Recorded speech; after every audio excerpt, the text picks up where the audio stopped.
Your family supports it and it is your birthright. Please don't decline this offer.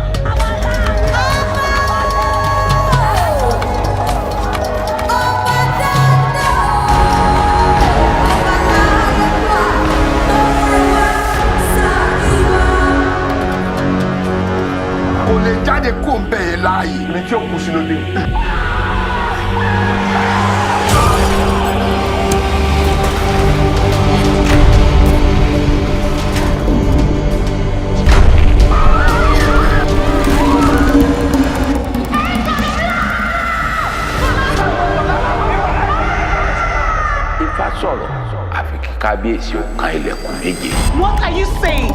Why didn't they tell you this?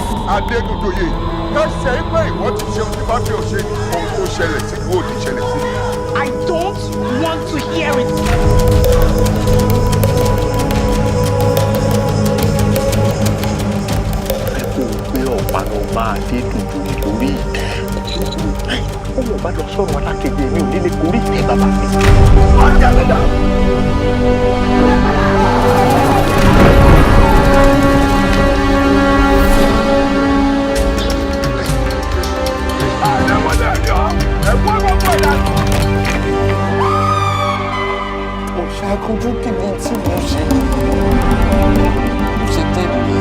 Kábíyèsí bàbá ńlá tí bí òkú bí ọmọ ní á mú iye ọba jíjẹ nínú ìlara. Ọkùn wọn ló tún kù lọ́dún wo? Kábíyèsí. Wọ́n ní ọkùn wọn ló tún kù. Béèrè lọ́wọ́ rẹ̀ ni.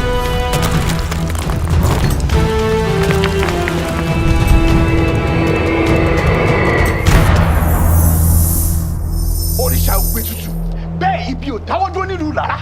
Mo ní kí n fòyè sílẹ̀ ẹni kò possible.